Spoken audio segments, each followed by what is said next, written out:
Here is an author in their element, having some fun with their craft, delivering some of the best combat scenes I've read lately. That never wanders far from my mind. I think that this might be one of the single best representations of dragons that I've read in the fantasy genre. This book is a dark, fascinating, disgusting, wonderful, nauseating, intriguing, effed up, heartfelt, brutal character study that recaptures the magic of far-flung galaxies, grand ideas, and more.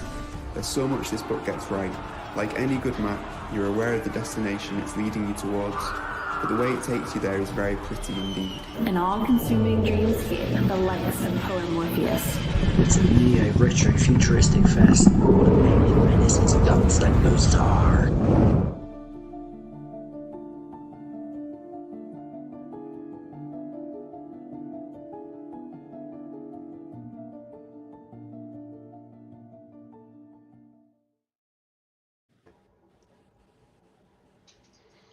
And here we are. Good afternoon to anybody who's out there paying attention. Today we have only 4 of our 5 expected science fiction authors. One is unfortunately very sick and we wish him well. I'm going to go around first. I'm Miles Cameron. I write science fiction, but this is not my show. I'm just the moderator. So I'm going to go around and ask each of our authors to introduce themselves and talk a little bit about their work. And then we will go through talking about tropes in science fiction. Kat, would you lead us off? Sure. I am Kat Rambo. I write fantasy and science fiction. My most recent book is Rumor Has It, which is space opera. And I also run the Rambo Academy for Wayward Writers, which does classes and offers writerly community and does now a live workshop each year. And you have cats. And I have cats. You'll see probably any 1 to 3 cats over the course of my appearance. We can only hope. Will. Yes. My name is William Long. I go by WJ Long the third. I'm a sci-fi writer. I'm fairly new in my journey. I've only written 2 books. My second is my most recent out. It's called The Hound of Grey Wars. Forgive the glossy cover. But yeah, that's pretty much it. I just do general stuff, I've been a fan of sci-fi my whole life. I've written stories and I started off doing screenplays and stuff like that, but that didn't really go very far. So I decided why not write something that was finished when I said it was finished, and that would be where I'm at now. So glad to be here. Thanks, Will. Taran? I'm Taran Hunt. I also write science fiction. I've written The Immortality Thief, which has a sequel coming out in 3 weeks. Thank you. I like science fiction. I studied physics and I work in theater to disappoint my parents on every angle. They're very proud, actually. And that's me. I have to say that physics and theater sounds like an ideal combo for a sci-fi writer. That sounds fantastic. Skyler. Yeah, so I'm Skyler Ramirez. I'm just happy to be here with all these great authors. I've had a chance to look at all of their stuff the last few weeks leading up to this, and feels like I'm in a great crowd. I'm about to publish my 20th sci-fi book, and I've got about 3 other series I'm working on with various other authors as well. So this has been an exciting journey for me. I write in different subgenres, but the work that most people start with is my Dumb Luck and Dead Heroes series, which starts with the worst ship in the fleet. It's a sci-fi comedy with some darker elements and a lot of action. Military sci-fi follows a misfit crew on their many misadventures around the galaxy. Then I've got a book coming out next week, which is my 3rd book in my Star Nation in Peril series in the same universe. This is the first book called Rogue Agent. The 3rd book, Assassin's Flight, comes out next week, and I'm actually really excited about that one. It explores some mental health topics that I haven't delved into too much in the past, but that I've wanted to explore for a while. Other than that, I have 4 kids, so I write mainly between the hours of midnight and 4 a.m. And then really try hard not to wake up my wife when I come to bed, and fail pretty much every night. I hear you, Skyler. My daughter going off to university may have been the best thing for my productivity ever.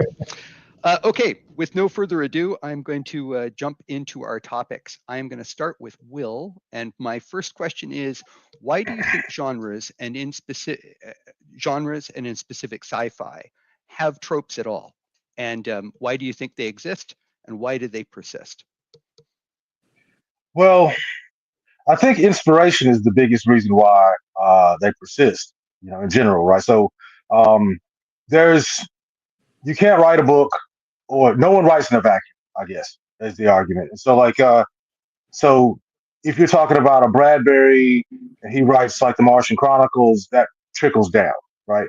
Because people who read science fiction or who write science fiction are often readers of the same genre and of multiple genres, otherwise than that. So a lot of the concepts that I can come up with, or that ways I think that things happen, there are just certain ideas that are kind of ingrained in humanity to a fault, you could argue. And I'd say like the idea of the great person who comes from nothing and does and is inspired to do something great. That idea is so impactful, just in general storytelling concepts, that it reaches from everything from Lord of the Rings to Dune, and it creates an entirely different version of it. So you can play it straight like a Luke Skywalker, or you could play around with the tropes like a Paul Atreides, but both of them still have that prophecy chosen one angle. It's just a very different way of going about it. So I think that really, because we're not islands, we are inspired by things, ideas trickle in, and we we reach for those, when we either are lost or we find something we think would be interesting to twist and turn it in a different direction. So that's, I think, how they evolve and continue. Taran? I think tropes sort of arise as like a natural consequence of the way that just people tell stories. Because you have to, when you're telling a story, you're trying to convey enough information to understand what's happening without bombarding the person you're telling it to with meaningless information. Like if I'm telling a story about my wife and I went out for dinner, I'm just going to say my wife, which is just an archetype, which is a type of trope, instead of like telling you, oh, her name is this, these are her likes, dislikes. You don't really need to know that for the story. So I think that a lot of tropes just are sort of naturally occurring patterns in the ways that we tell stories and the types of stories that we tell, including in science fiction. Skyler? Yeah, I think that the best authors are able to make us at different times in the story both feel comforted and familiar with what we're reading versus completely exhausted and harried because we're getting hit with something new that we didn't see coming. And if you think about the best movies as well, it's like that, right? You're going along, you're feeling kind of good, and then something hits that just takes you by surprise.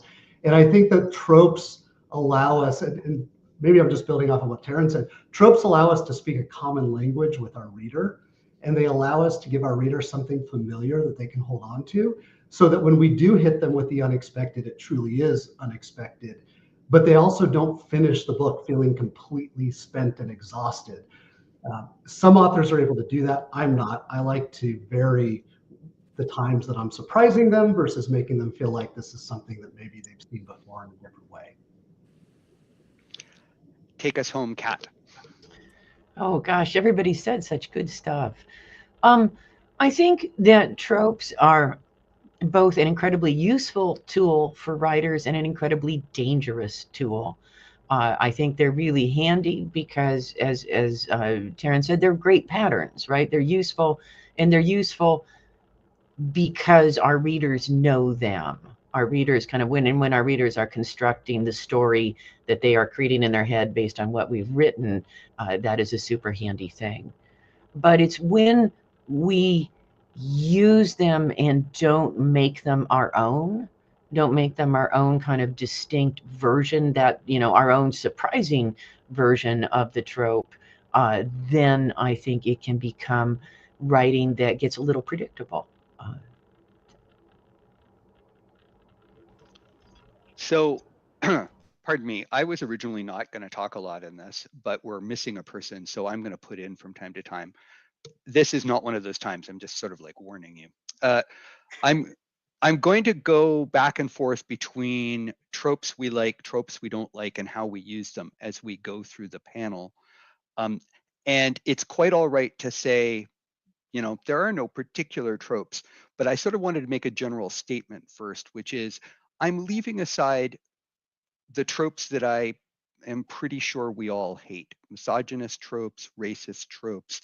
And sadly, sci-fi was full of them. I grew up reading sci-fi authors who, when I look back, and I actually have been rereading a bunch of my favorite stuff from my teenage life, and I'm quite surprised at how hard to read some of it is.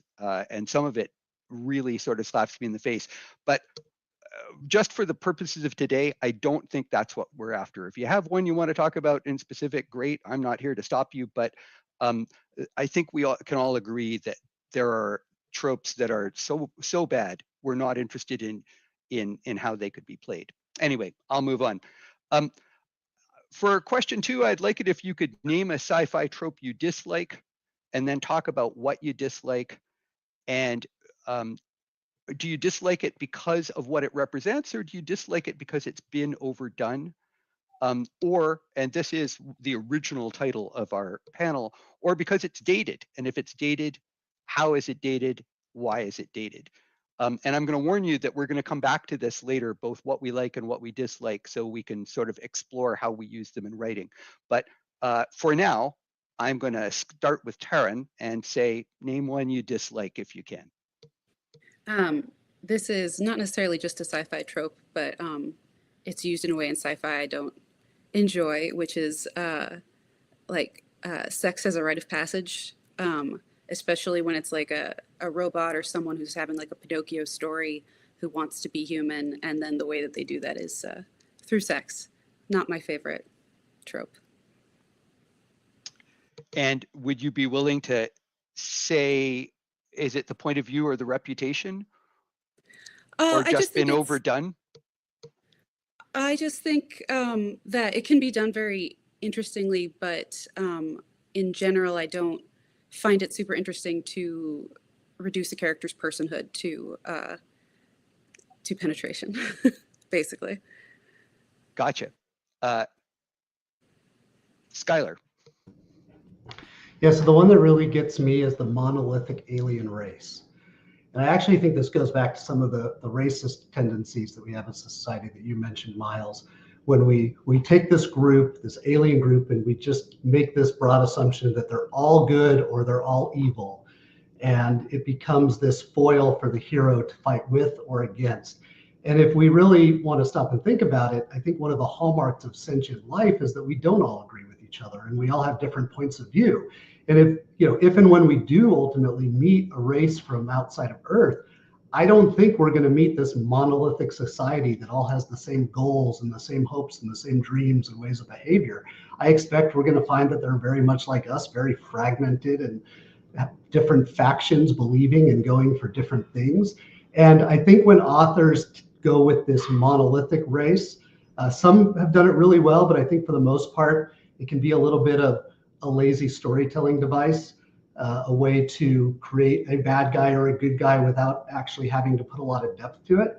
But I also just think they're leaving a tremendous amount of story on the table when they do that. It creates this very two-dimensional foil or ally without anything really to it. And I love to see it when authors dive a little deeper into the fact that if these aliens are probably very different from each other almost as much as they are from us.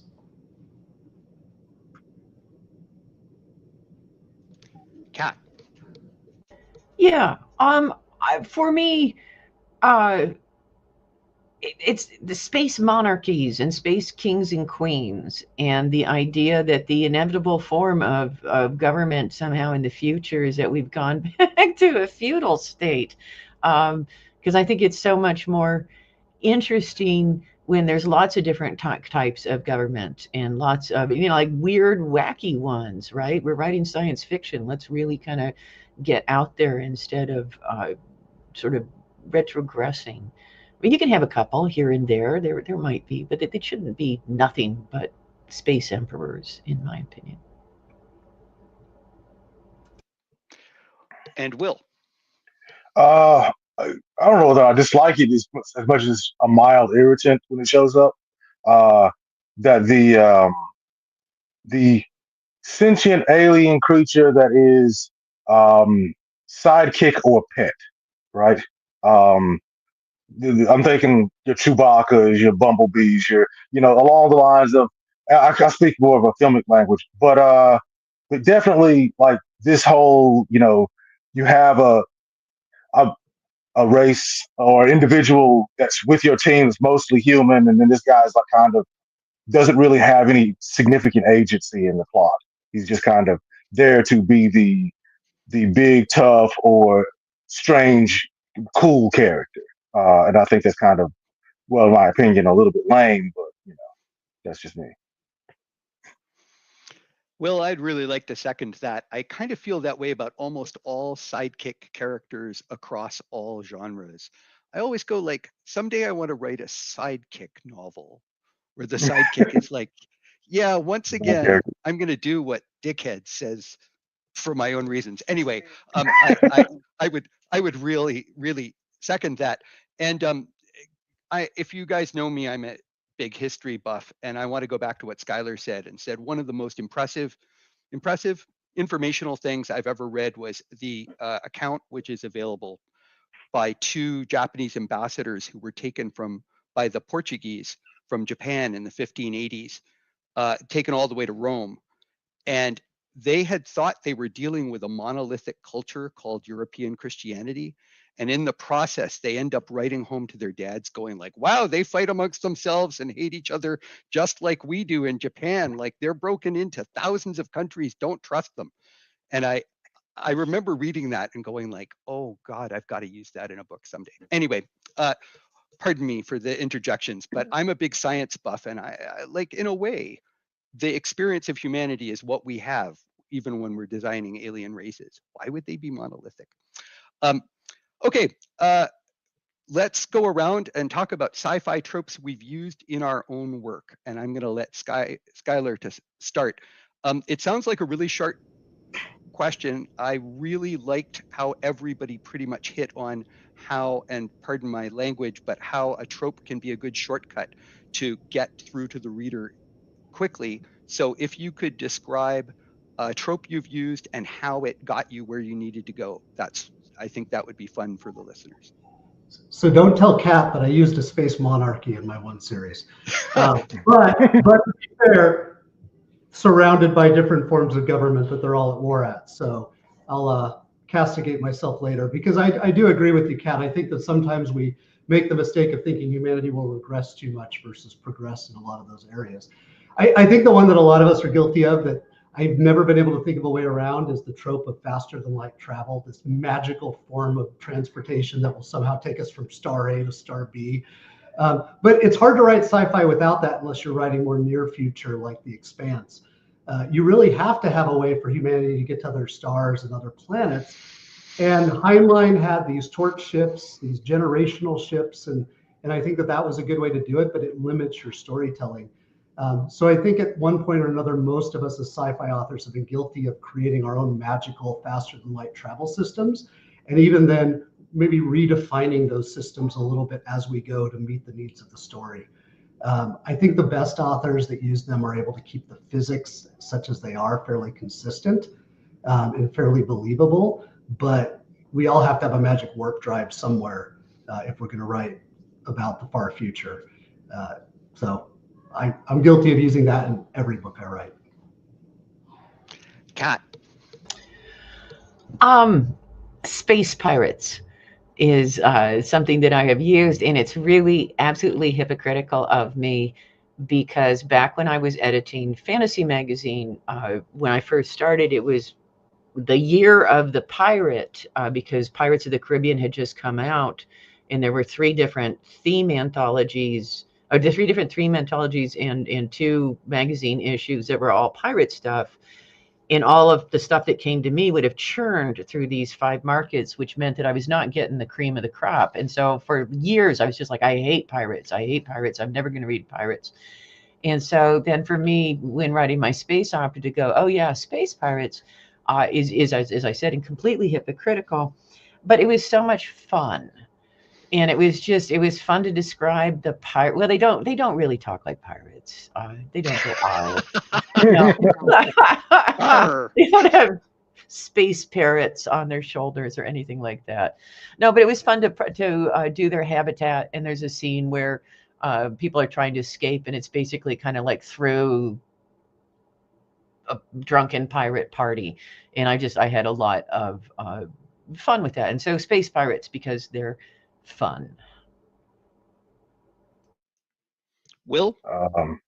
I am guilty of using the last of their kind trope, the one where you have this spectacularly interesting concept of people, and you only have one of them in the entirety of your universe, due to some great tragedy that took place well before you started writing. And so I like that idea. I like turning it a little bit and messing around with it as to why and how, and what that means psychologically for a character to be the last one to know the last one, and not know, the whole history of what happened to their people before they arrived at this particular point you're writing about. So that's mine.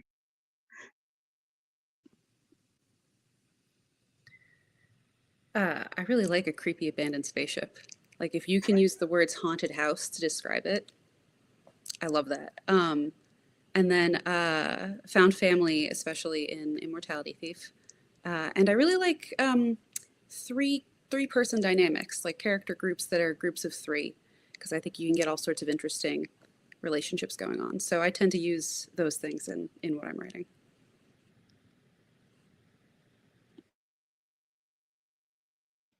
I love found family. I'll just put myself on report for that because I think I've used that trope way too often. I'm going to go for round 4. Going back to a trope you dislike, can be the same one you named earlier or a different one if you're taking notes on the side. Can you name an example of something you dislike that was done really well? And I'm going to start with Taran again. You were last, now you're first. And the first shall become last. I talked about how much I hate sex as the transforming element, but I do think it's really well done in stories where it like purposefully engages with that. Like I was not a huge Buffy fan, but I thought that Angel becoming a monster after he has sex with Buffy, spoilers, was very smart. And then like in Kushiel's Dart, which is fantasy, I know it's not sci-fi, but because the main character is a courtesan, the transformative element to her is very crucial to the whole plot line. Will.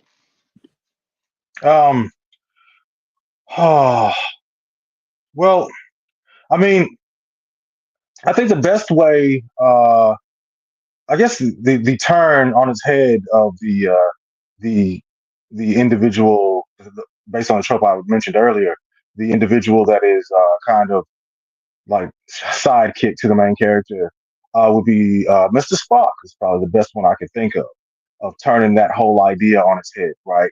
Where now this guy is clearly the smartest, and has his own agency in the plot. Kirk is clearly the main character, but Spock is definitely the driving factor of a lot of the plot lines that take place in that story, in the Star Trek series, in the books, and he is the most interesting, easily by far. So cool. Kat? Yeah, I'll go to Monarchy, and I will mention Louise McMaster Bujold's Miles Vorkosigan series, which has tons of monarchy and works so beautifully because the characters are just so interesting. And Miles is such a great character because he's got some big flaws, and that's one of the things that makes him sort of larger than life. So yeah, good stuff there. Skyler. Yes, I mentioned the monolithic alien race. I think Orson Scott Card did it really well with the Formix in the Ender series. But the reason I think it worked for him, they have this hive mind, which in and of itself is not super original.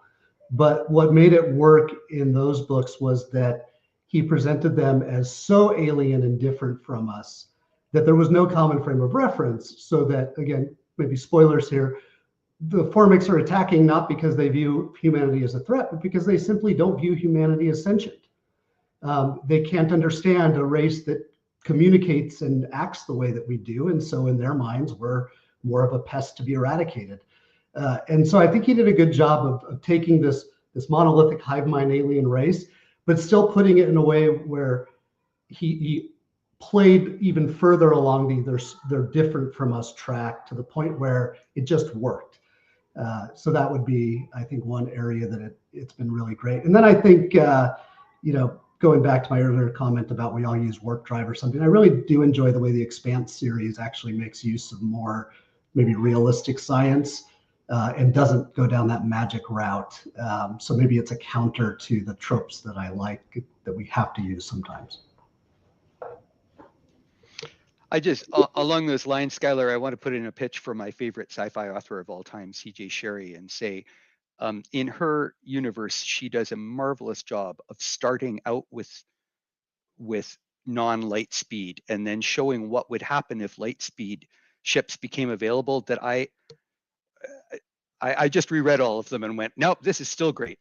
It was great when I read it at 17, and it still really works for me because I'm going to put myself on a report and say, I like to see technological development in sci-fi. And sometimes it's like, no, we've got all this stuff, so nothing is ever going to change now.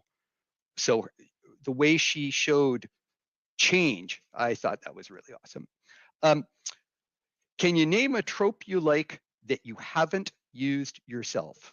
I mean, if you're just about to bring one out, that's also a great opportunity to advertise your next book. But a trope that maybe you haven't used, but you like to see done well. I'm going to go back and start with Kat again. Yeah. I'm still going to go with the one I had in mind because I don't know that I've ever really kind of done it the way I would like to do it. And that is the space cantina, where you've just got all the aliens and the weird bubbly drinks and the furtive things scampering in the shadows. And so I love that. And the kind of the seedier, the better, the kind of the weirder the aliens, the better.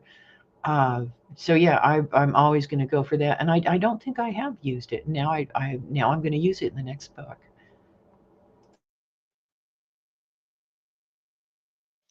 I have a friend who says the only reason Star Wars was successful was because of the cantina scene.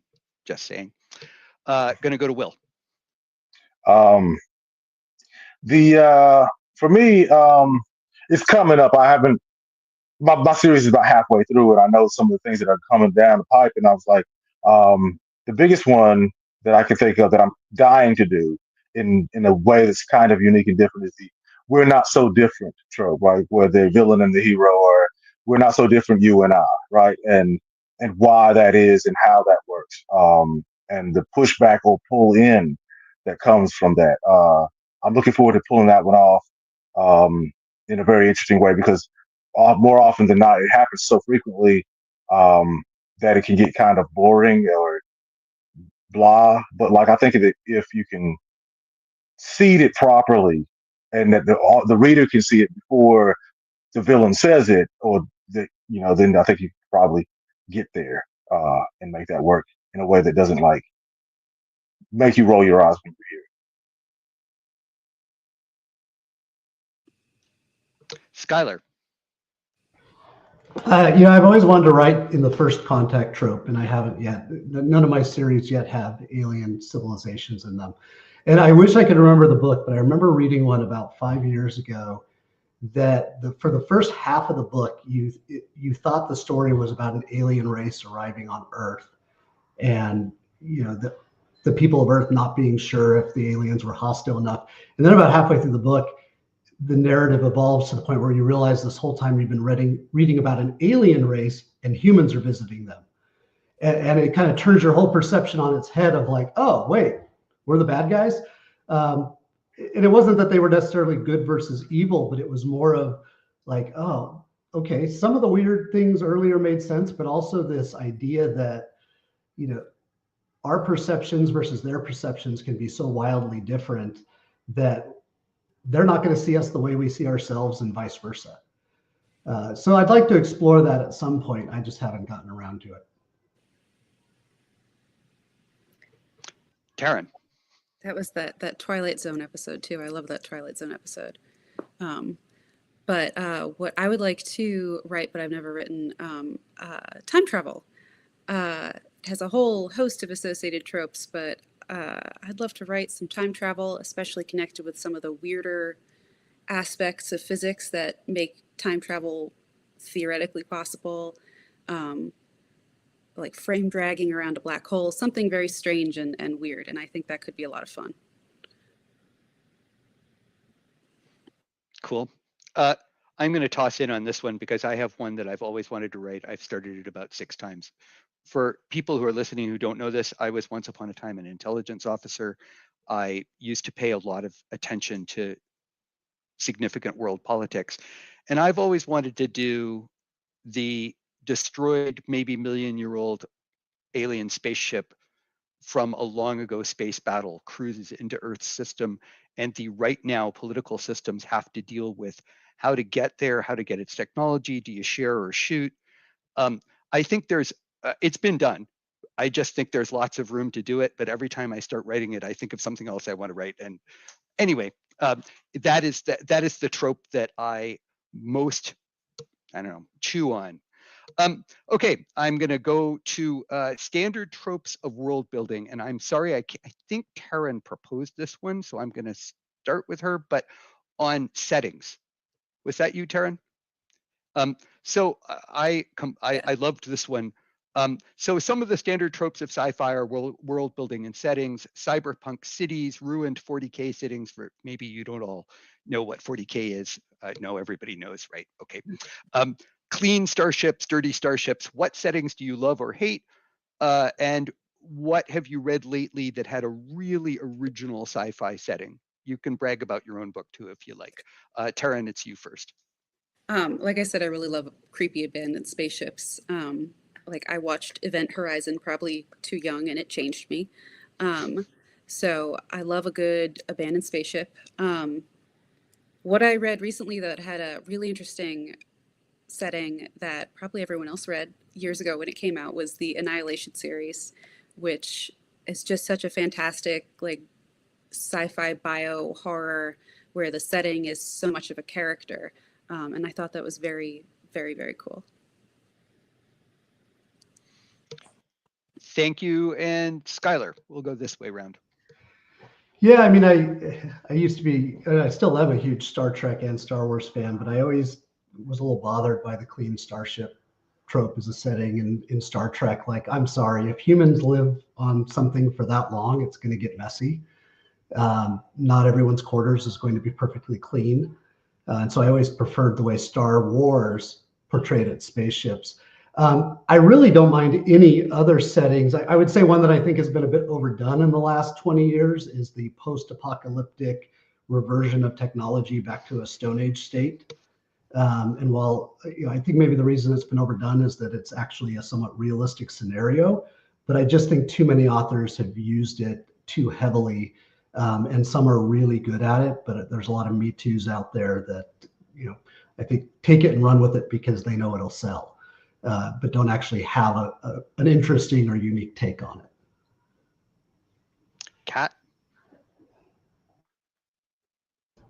I don't like that kind of dreary near future cityscape that has like nothing but sadness and gloom and grimness. I just there's enough of that, I don't need that in my books as well. I feel I don't want to seem like I don't want anything realistic, but I just sometimes think that there's people who just lean into the dreariness to kind of create texture that I'm like, yeah, I don't know, not my jam. As far as like a setting that I really enjoyed recently, I read Mur Lafferty's Station Eternity, which is a murder mystery set aboard a space station. And I loved her space station. I loved the way her aliens interacted. It's also a kind of murder she wrote on space too. It's somebody who murders keep happening around, and it's just fabulous and realistic and a little gritty and full of people misunderstanding each other, and it's just lovely.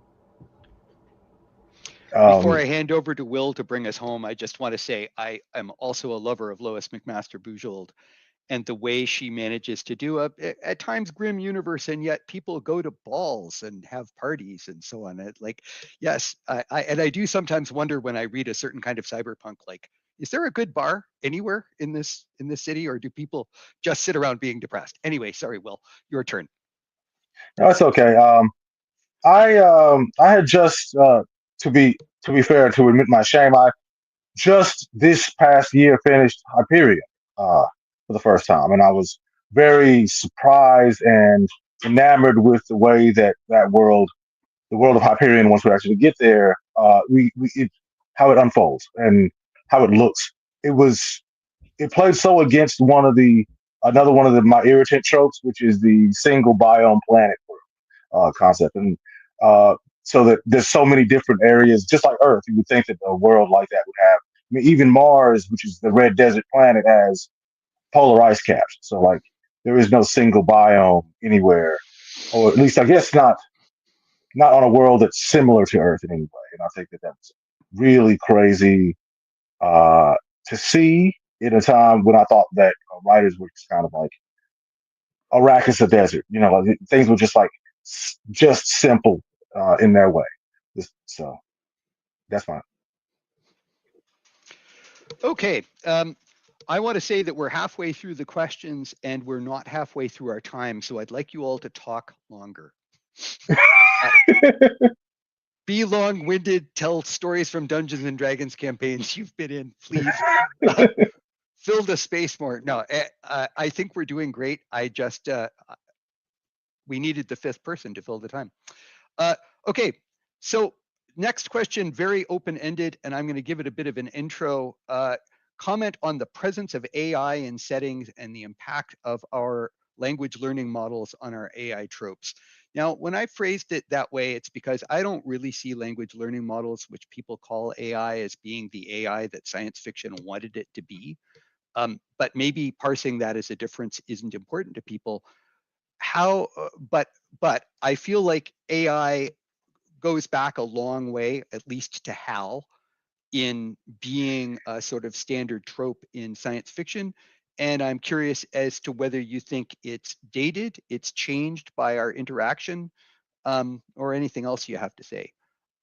And I'm going to start with Skyler. Oh, I was hoping you wouldn't start with me on this one. I can start with someone. I can start with someone else. It's fine. I have to be a little careful what I say here, because when I'm not writing, my day job is in big tech. And so I have to be a little careful about what I put in the public about my thoughts on AI, but I did write with a few other authors last year an anthology on the AI apocalypse. And I think that, you know, AI is interesting. I think that authors maybe do it a disservice when they present it as either this universal good or universal bad. AI to me is very much a tool that can be used for either good or evil or neutral, depending on who's pulling the strings behind it. I think that one of the really interesting things I've seen some authors explore lately, and I'm halfway through Service Model by Adrian Tchaikovsky, which I think is a great book. And he really explores, you know, this idea of like, just, we tend to think of these AIs as, oh, they're going to become much like humans. But the truth is they probably won't ever really become exactly like humans. They're still going to be machines. They're going to have machine-based thinking patterns, and they might spoof humanity. But their way of thinking is going to be very different from ours, being electronic versus organic. And I think he does a terrific job, or they do a terrific job in that book of like talking about this, you know, these AIs trying to talk to each other and have conversations and get around their programming blocks by wording things in creative ways, or by thinking of things in a new way that doesn't trigger some sub-program that tells them they can't do that because it's against their core imperatives. And so I'd love to see more of that, where we really explore how AI is going to be different from us.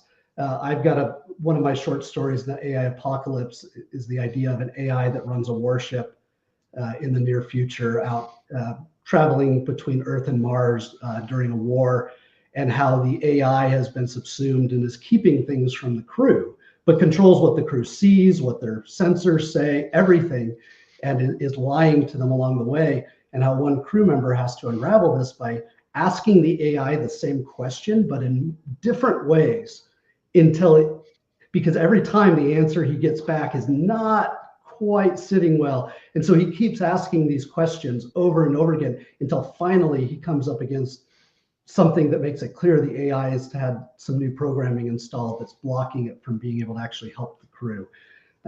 So I'd love to see more stories, I think, that explore that aspect of things, and help us understand, in a future world where it is man and machine maybe working side by side, how different are we still going to be, and what kind of things are we going to have to watch for in order to not fall into this trap that every post-apocalyptic author has us falling into, of AI taking over everything. Thanks, Skyler. Taran. Well, I just had to download the new Microsoft Word, which forced Copilot on my computer, so I'm not very charitable towards AI right now. But I do think it's interesting that AI has usually been used as a way to reflect what is human, like what is humanity really. And I think it's interesting now that for the first time we can actually interact with something that is at least called AI. And I'm curious to see how that is going to change the tropes, especially because it really is a reflection of humanity, because it's all of our data and our dialogue just mashed up and fed back to us.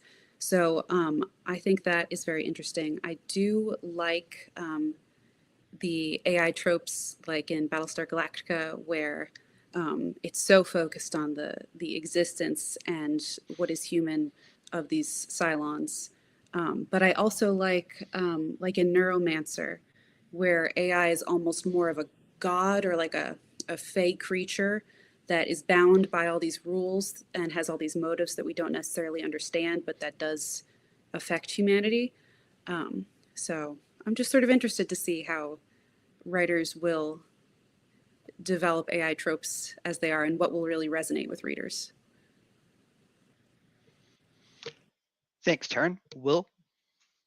I think that for what I've experienced, one of the most unexpected ways AI has impacted people is their some interactions with an alternative to another human in multiple different in multiple different ways. And like, I wonder if writers will take a look at how AI erodes interpersonal connections with people, between actual human beings. As they continue to grow in that direction, and in some really startlingly, I don't want to say disgusting concepts, but like, just in the way that it seems to be have real potential for destroying something that we held sacred before, that everyone was thinking, 15, 20 years ago, oh, machines can't replace human beings in this way, and then suddenly now we're talking about that as if it's something that could happen. And I wonder what future sci-fi writers will take, where they will take that concept of the people who are the divisions between actual human beings being as strong as they have become, and then AI filling that gap potentially in a horrifying or potentially uplifting way. It's hard to say, right? So.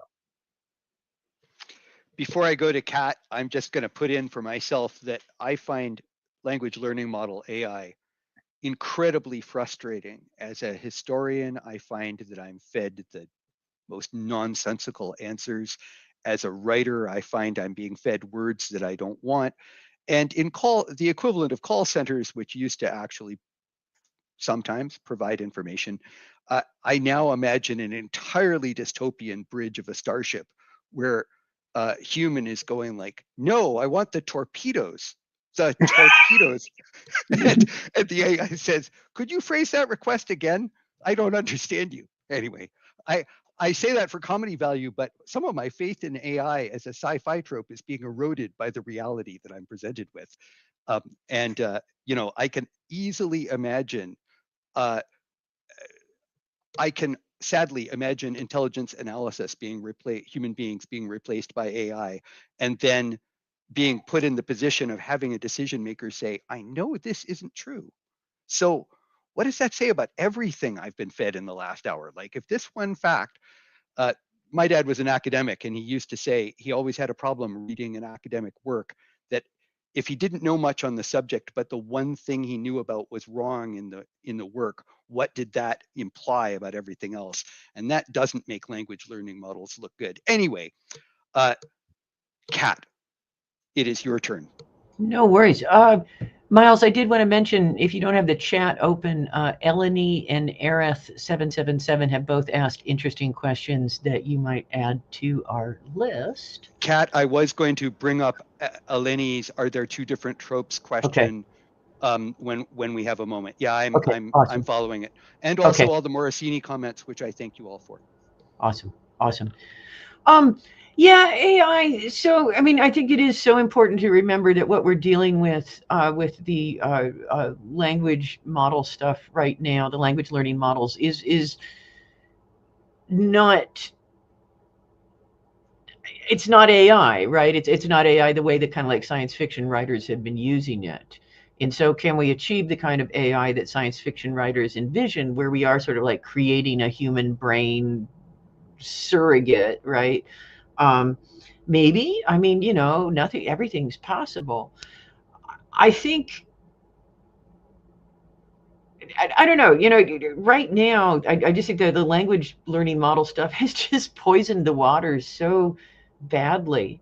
I used to rely on Google, and so the other day I was working on a recipe and I needed to know how many cups of flour were in a 10-pound bag, and I just plugged it into Google and it told me 360 to 400 cups, and that is off. It's like a magnitude, and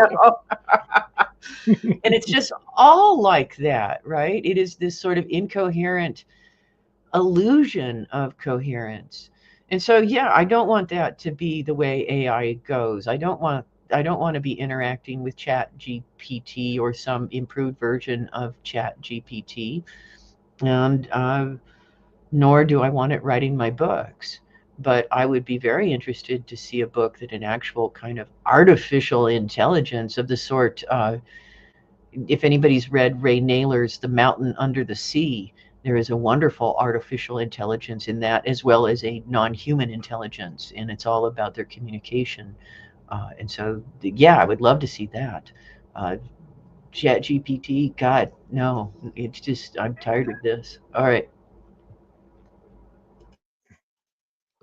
I'm going to take a couple of questions from the comments panel, and I'm going to start with Arath777, just because Eleni is one of our hosts. I'll go back to her if we have time. Are there any near future tropes you'd love to see become reality, like snow crash-esque cyberspace, etc.? I'm going to start with Will.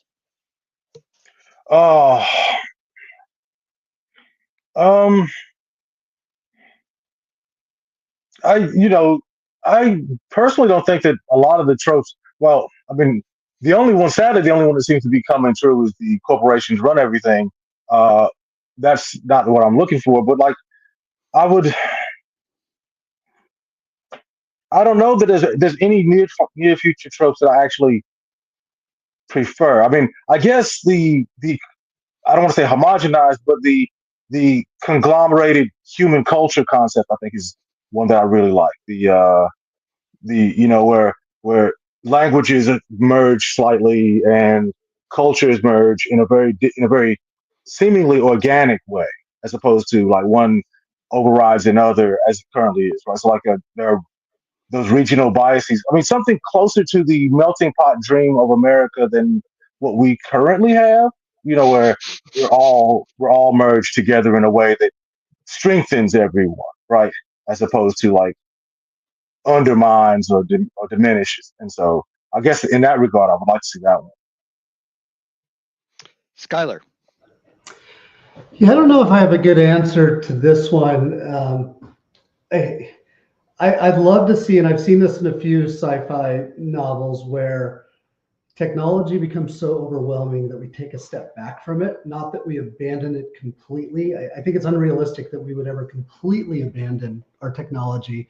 But I do think that, one of the potential outcomes of large language models and AI in general is that they spoof interactions with other humans, but they really don't give us that emotional component. And I know that watching my own kids post-COVID, having to relearn how to be social and relearn how to talk to other human beings in person, it's been a painful journey for a lot of these kids that didn't have those skill sets formed before we all went on lockdown for a couple of years. And I think at some point we may see a little bit of a cultural revolution away from technology and away from virtual interactions and interactions with machines back to human interactions. And I'd actually love to see that happen, where we start to re-explore the value of in-person, one-on-one or group interactions without technology in the middle.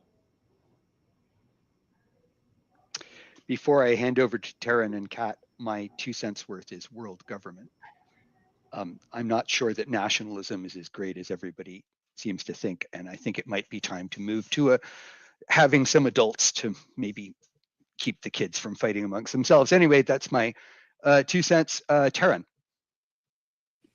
I was just playing Cyberpunk 2077 before this, so my first reaction to this question was, "Dear God, no." But actually, probably anything in Star Trek, because they seem to have a good utopia going, but in a slightly more attainable way, but only slightly. I would love to go to space. I think I would cry the whole time out of terror, but it would be very cool. So, Taran, you need longer answers. Sorry. what if I just talked slower? Perfect. Next Okay. time. Kat, bring us home. Well, so Taran kind of stole my answer by taking all of Star Trek's technology, which isn't quite fair. And so I was specifically going to say the food replicator, because who would not want that? And also because of the promise that the food replicator makes, which is that everyone could be fed.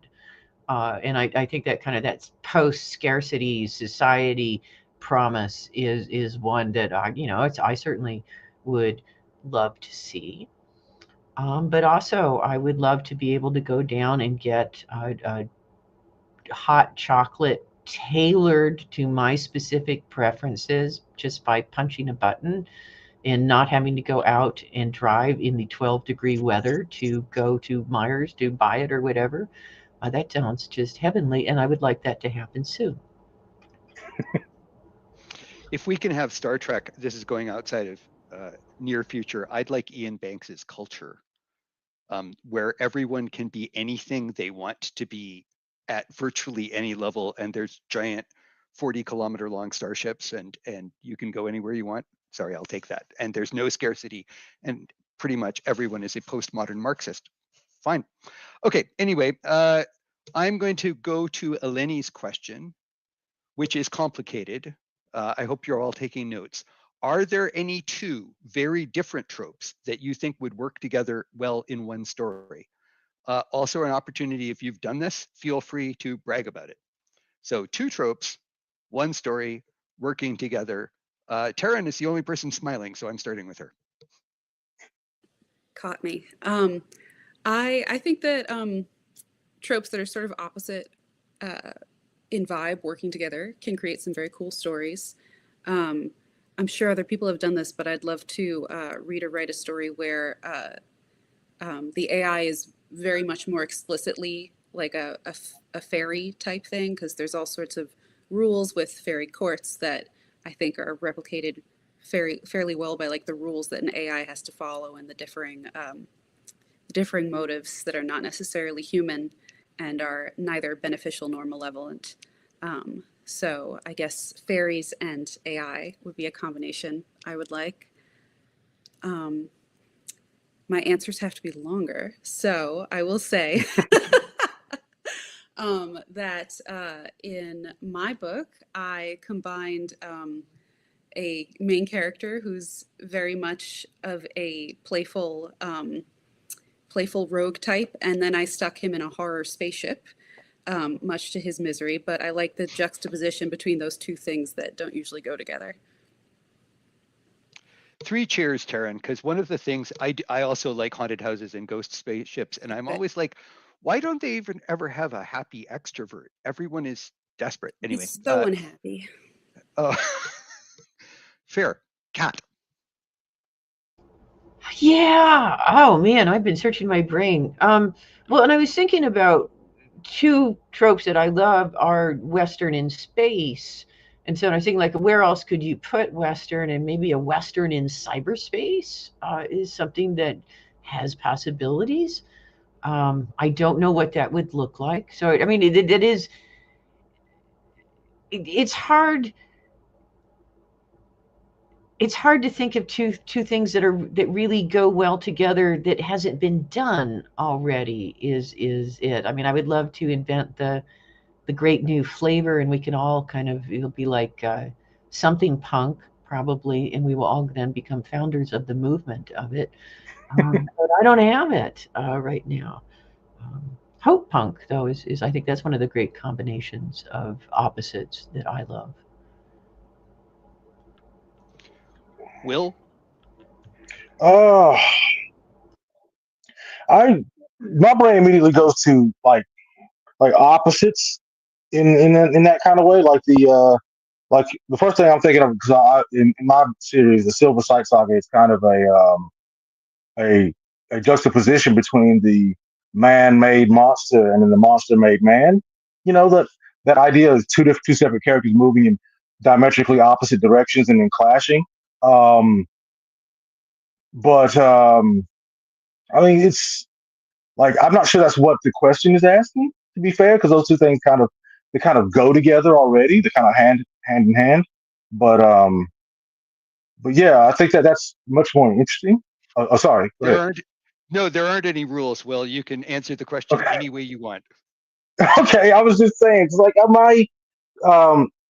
my main character Vision is a character created to fight and end a war, and then there's another creature that's also part of that process that is made more monstrous by its interaction with people, whereas she ends up being discovered on an abandoned spaceship by someone who actually treats her like a human being and becomes less of the monster she was meant to be.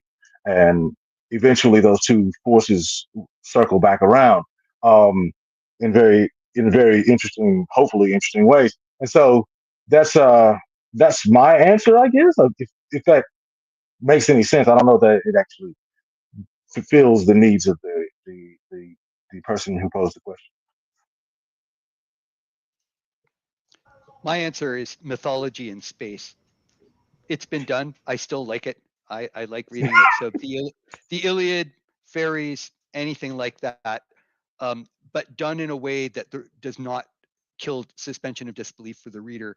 Maybe taking 100 pages to go, wait a minute, this is like the Iliad or whatever. It's just something that shouldn't go together and always pleases me. Skyler. Yeah, I like to stretch characters by putting characters into situations that go completely counter to their personalities. In one of my books, I take this really idiot character who's a 12-year-old boy trapped in a man's body, joking around, making inappropriate comments, and I put him into contact with someone who's been a victim of sexual assault, and all of a sudden he has to be an adult. And he's the one that uncovers that this is happening and has to figure out, how do I all of a sudden grow up in the space of 30 seconds or whatnot, and actually be an adult. And I like stretching them that way. In my latest book that's coming out next week, I've got the dark, brooding, deadly assassin who meets with this ridiculous, over-the-top pilot for one of her missions, and he gives her the nickname Peaches and calls her that throughout the book. And And she spends half the book deciding whether or not she needs to kill him for it because it annoys her so much, but it also helps her loosen up a bit. So where I like to see things that are in conflict come in is when you take a character that feels like they only have one dimension to them, and you put them in a situation where they're forced to either reveal the other dimensions that they have or to develop those other dimensions. And I like that head-on intersection of different types of characters and different types of stories that force that development. I think it makes for a much deeper story that we can actually all connect with, because we find ourselves in those types of situations all the time, where something challenges our status quo, puts us in a situation we never thought we would be in. And so we never gave any forethought to how we would necessarily react. And all of a sudden we have to do it on the fly. And that can be really fun and tell us a lot about ourselves. So changing the mood from having fun, doing whatever we want, to money. Do cleverly used tropes possibly help sales? Are editors more receptive to certain tropes? I'm going to start with this one because I don't know, I've published 51 books, traditionally published, and every one of them I've had to go cap in hand to an editor and a marketing team and sell. And I've had some experiences that I've had some very good experiences, but I've had some experiences that revealed to me that there are ideas in publishing about what sells and don't that defy the actual performance of books, and that those ideas can be very firmly held. And again, avoiding racism and misogyny, which I think have been super popular at times in publishing, I would say there are still tropes that sell, but you're welcome to disagree with me. And I'm going to start with Will. I don't think I would know. I'm not in a position to know, really, to be honest. I was my first book was published by a small indie studio or indie publisher, and then the second one was published by me directly. So I'm not necessarily sure. I mean, I guess I'm sure that there probably are tropes that help with sales. I possibly have not discovered any of those. So like, but that's not really. I'm not the best person to ask that question to, I guess, given my limited experience in the publishing world. But Will, And sorry, I maybe I phrased it because I'm a trad publisher. I also write things that are independently published from time to time. So why don't we just deal with reader expectation instead of editor expectation? So do okay. you think there's reader expectations that are more easily met by the use of certain tropes? Oh, yes, clearly. You can look at the popularity of the types of books that show up most often on a lot of lists on BookTube and Book Talk, and see that generally like those books are being covered because they're popular to begin with readers. And sometimes they inspire popularity, but I think a lot of times because this book did very well over there, it gets covered over here, and it kind of snowballs um, in a very significant way. And I think that there's a very strong list of tropes that you see. Like found family is one that people tend to love, right? And they dig in on that one pretty hard, right? So, and it's like genre non-specific, you can go anywhere. Um, but I think that like as far as sci-fi goes, I'm not quite sure what is selling. I'm not necessarily writing it for that in my version. Um, I, I guess I'm lucky in that way. I don't have to. I don't have to. I'm not. I mean, I would love for the books to sell, but I'm writing them mostly to leave for my daughter when I'm no longer here. So that's kind of what I'm doing. I mean, I mean for everybody to love it. Sure, I'd love to land on that rarefied boat where everybody's books sell a million copies. But I, you know, I don't know whether or not that's whether any of the tropes what tropes will land you there. I guess I would say. Taran?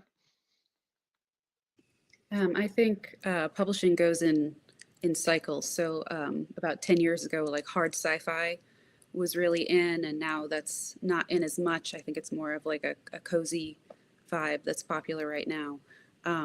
I do think that as a writer, because it takes so long to write, sell, publish a book, you can't really write to chase what's popular at the time. You have to sort of write the tropes that you like and then hope that hope that the timing works out for that.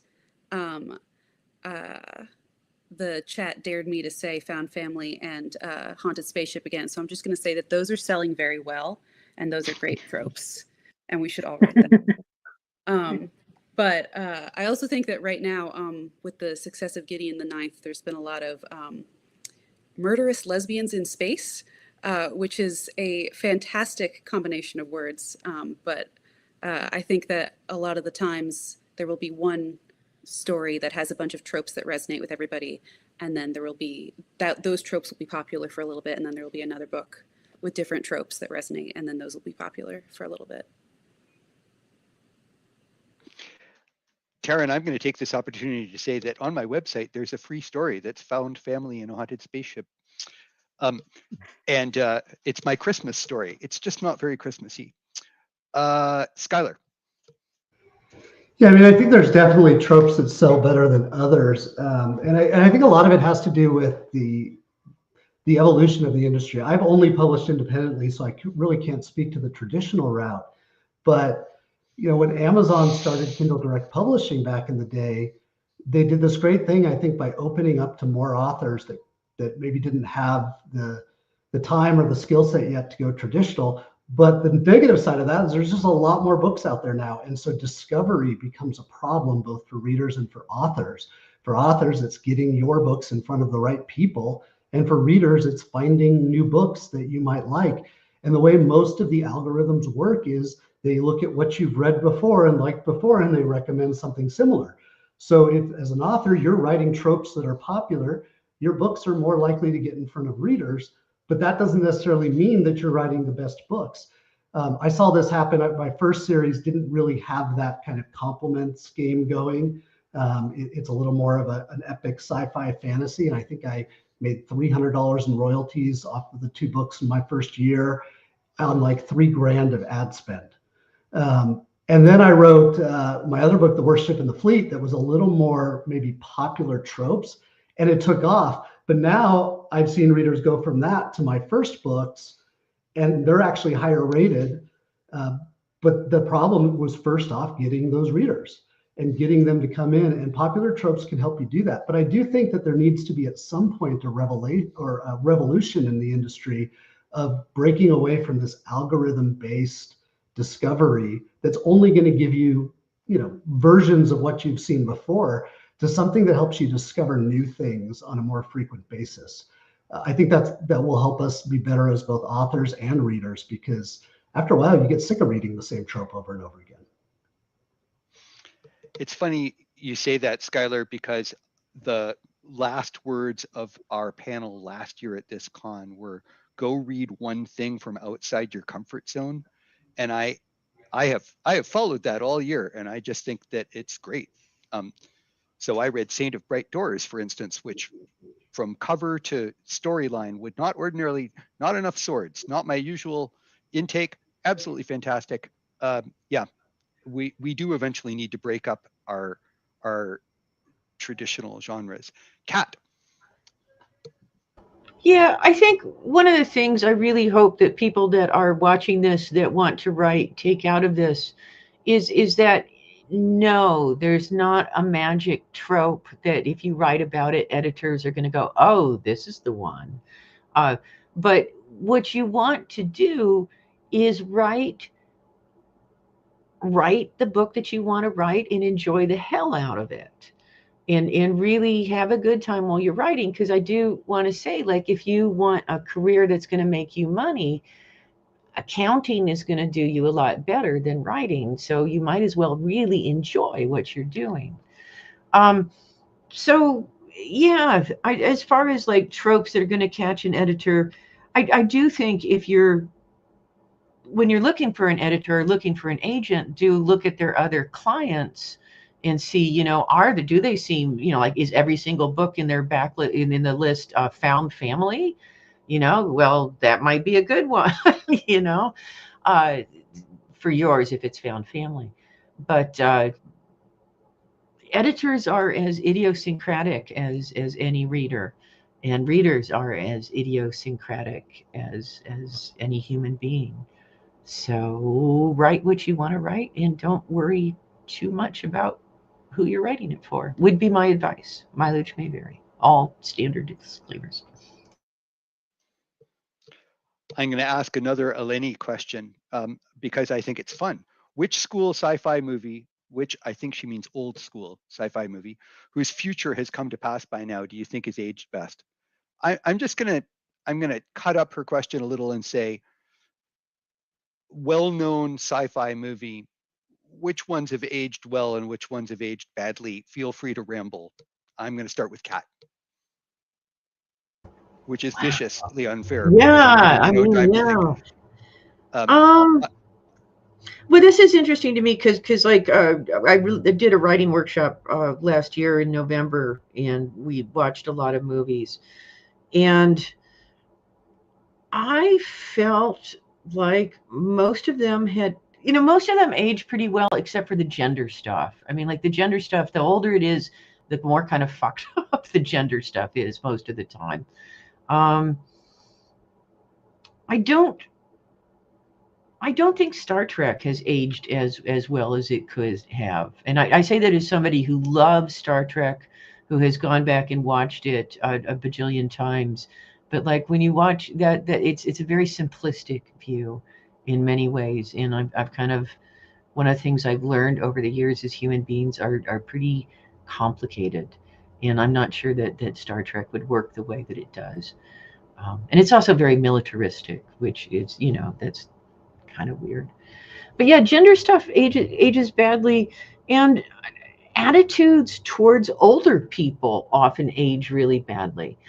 This is not a science fiction movie, but if you ever watch the movie Defending Your Life, which is a lovely movie, but it's set in heaven, and most of the people are elderly people, and they're just marching around like zombies. And I don't think that would be made nowadays. I think nowadays we kind of realize older people are kind of more interesting than that. So yeah, I think science fiction has the kind of, the older it is, the more societal problems it's going to reflect. I mean, I'm not even touching on, racial diversity in movies. But I mean, I think of all of them just had that kind of like, in many of them, just an overwhelmingly white future, which, God, that would be boring, in my opinion. So, did I ramble enough, Miles? That was good. First-rate ramble. I'm going to say Alien. You my stole favorite movies. Oh, sorry, man. I shouldn't have cut you off. Okay, go ahead, Will. You do it. No, I was going to say unfortunately, it looks like we're rocketing headfirst towards Alien, with the corporations taking over everything, the fighting over a percentage, the AI that's programmed by the big bosses to screw over the little guy. I think we're like rocketing real hard in that direction. Sans, chest bursting alien monster thing. But but otherwise we're pretty much like skipping lockstep down the yellow brick road towards the alien future, which is terrifying in all of its many ways. So that's what I was going to say. Sorry. I know.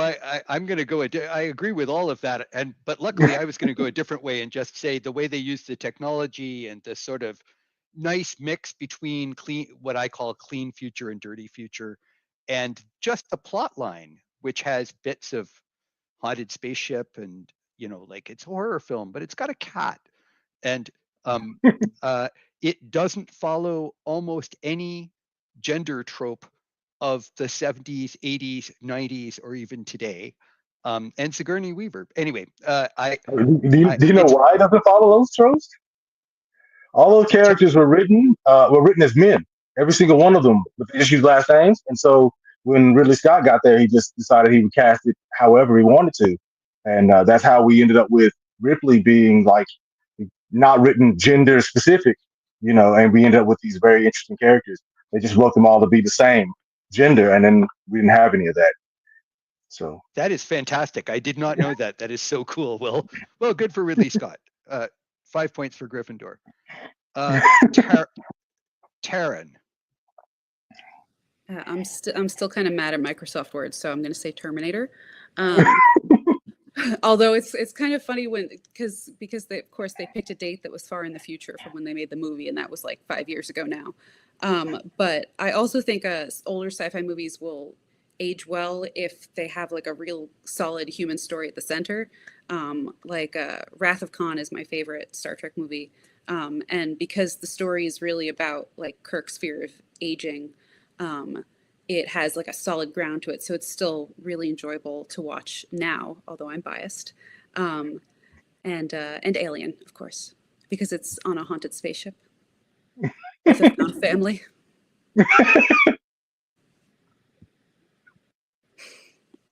It's not a nice family. No, okay. Skyler. The family is found by implanting into the body, but they still found family. I was afraid you were going there. I think there's a scary number of parallels to 1984 that keep popping up in modern society, and I worry that we may be headed in that direction.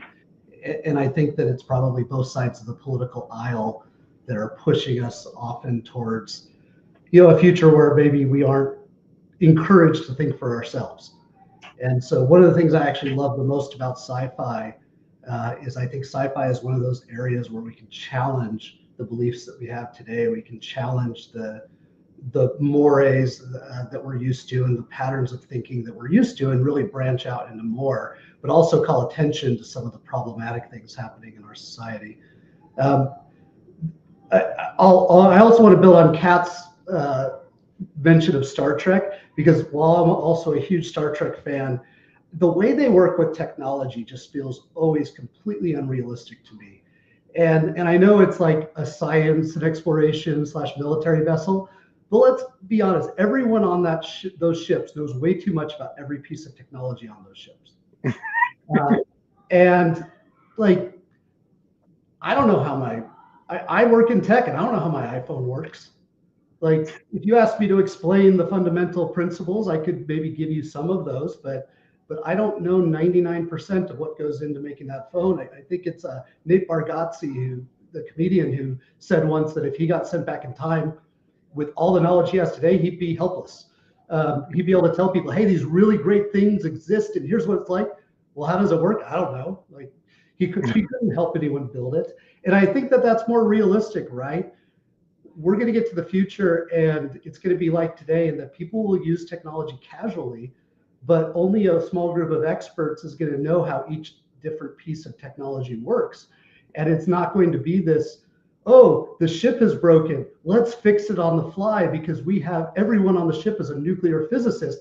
It's like, we better get someone to tow us into the shipyard because we don't know what's going on.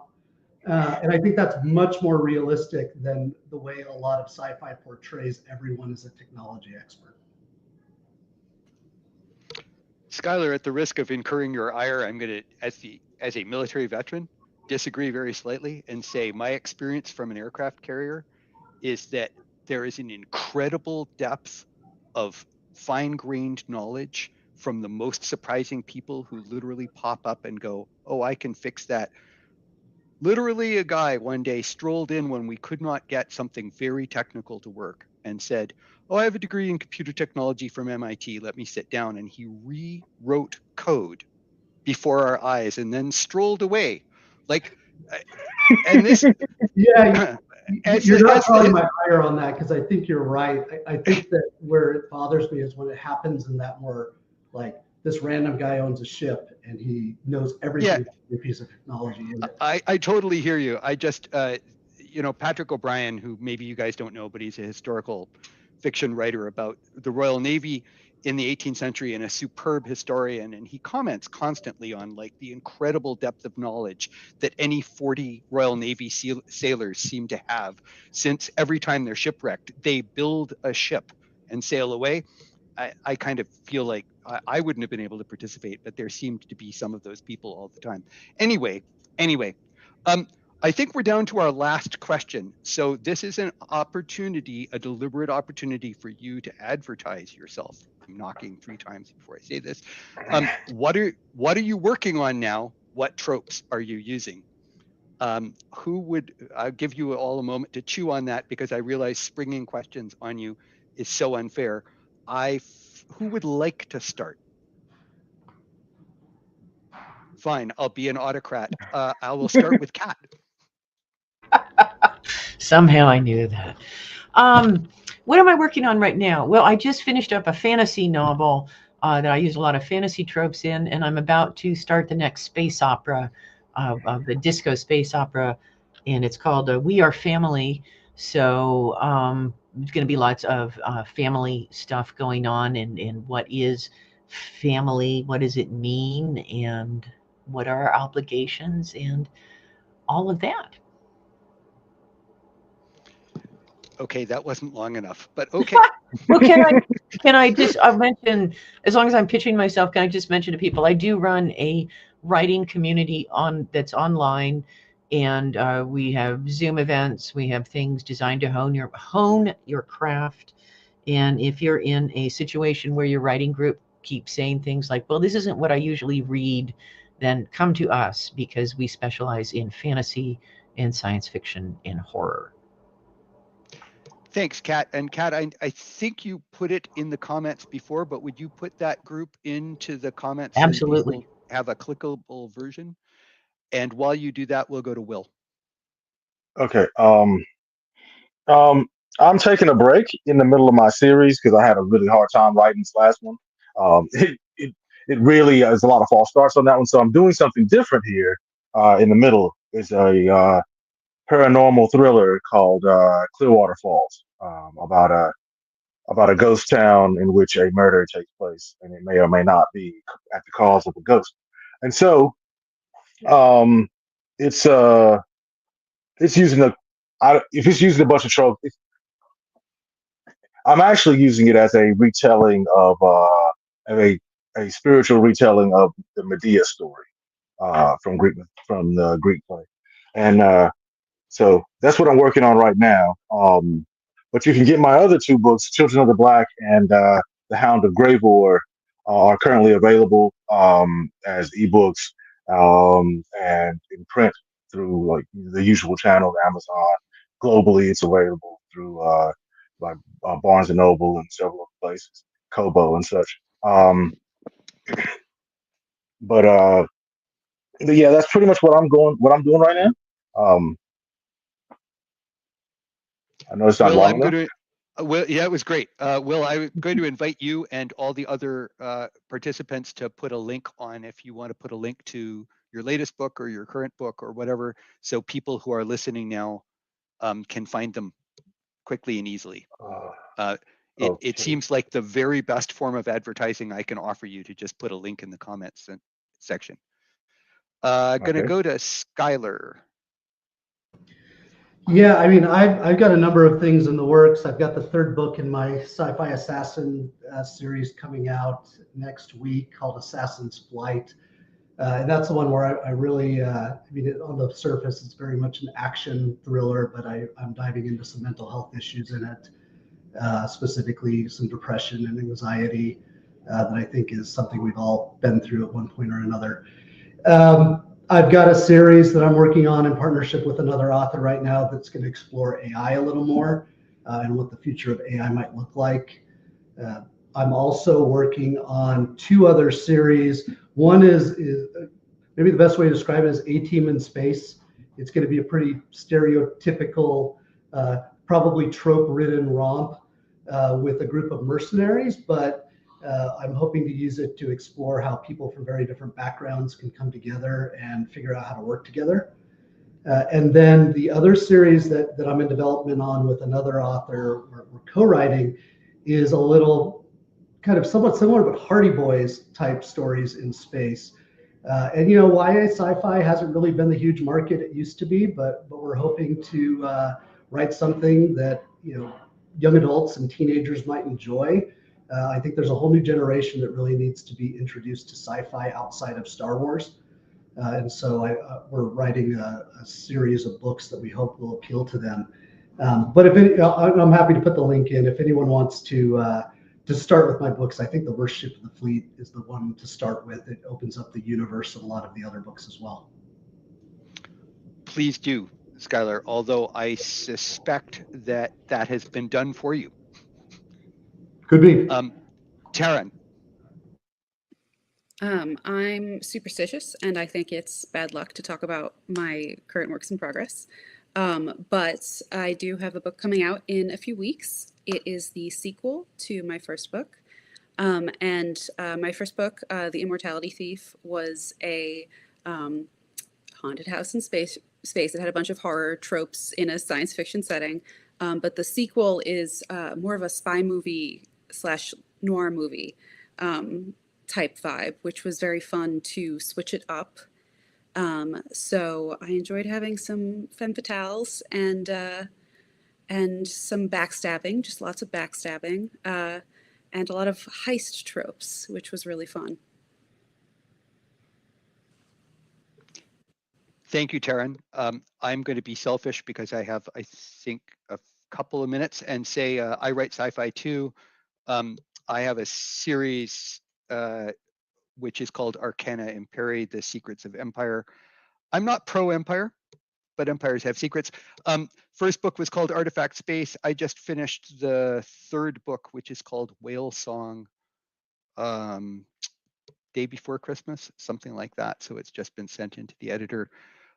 Boy, do I have tropes, probably leading with AI. AI being both the good guys, the bad guys, and everything that is wrong, and most of it's right. Because as Skyler, I'm trying to do the full circle thing. As Skyler said very early on, we're probably stuck with these technologies so that they will probably, like everything from nuclear energy to every other technology we invent, have some good parts and some bad parts and so on. I haven't been told we need to end, but we've been on for almost our entire time, and I'm sort of waiting for the little voice in my ear that says, you guys have to go away. And while my partner would assure you that I can fill 3.5 minutes of space with random talk, possibly just by talking about my latest historical interest, I don't think that's fair. So what can we do for the next, until the little voice comes in my ear? What shall we say? Maybe Eleni has another question for us. Very stoked for Unkillable Princess. Book 1 was Mummy in Space. We've had great comments throughout this, and I have to say that was super useful. And it's really great getting extra questions from outside. So thanks to the people who were listening. And that's really about all I've got. What's the historical interest? Current historical interest is the Scots Isles and Ireland in the 15th and 16th century. Do you know, here it is, this is how my life works. Do you know that there were not one, not two, but 3 women in the late 15th and early 16th century who led armies, fought in combat, and generally did daring do fantasy novel style heroism? Lady Agnes Campbell led armies on 2 occasions. Catherine MacLean led an army and then married her opponent and took over his clan. And Fianna MacDonnell was an Irish woman, but they're all sort of one continuous culture.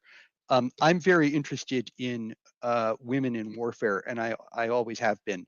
And I find it fascinating how women have been written out of male-dominated heroism.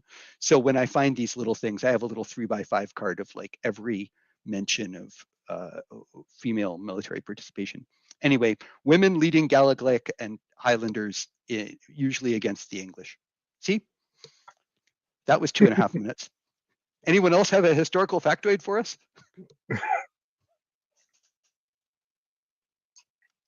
Ooh, that is a great question. I tuned in late, so it might already have been asked, but what was your favorite sci-fi book as a kid, teen? I will be, while you all think about that, I will say C.J. Sherry's Down Below Station. It's never left me. It has stuck with me since I read it. I don't want to tell you how many times I've reread it. Anybody else want to stick their arm up? Taran. Animorphs. All the Animorphs. You should get a prize for the one-word answer, Taran. Get the award afterwards, or? Should I mail it in? Kat, you raised your hand. Yeah, I just said anything by Andre Norton because I absolutely loved her stuff. And the day that I discovered she was a woman, I was so excited to find out a woman had written all those wonderful books. So that was really cool. I guess I'll go next. Mine was um, Invitation to the Game by Monica Hughes. It was a Scholastic book fair book that I got. We were fairly poor when I was a kid, and we didn't have a lot of money. And we finally got enough money for me to spend money on a book at the book fair at school, and that's the one I picked. It's an excellent story. Um, Very much a dystopian world about these children escaping through VR that turns out to not be VR. It's a very awesome story, and I still love that book to this day. Cool. Skyler? Yeah, I mean, 2001 Space Odyssey and that whole series, I think, is really what turned. I was a fantasy reader and mystery reader, but that's the book that I would say turned me on to sci-fi and made me start devouring every sci-fi novel I could get my hands on. Just such a good example, I think, of writing in a way that feels possible, but just keeps you on the edge of your seat. Cool. Neil has said, after this, let's end. So here we all are. Thank you guys very much. And Neil, you can sing us out or whatever exciting thing happens now.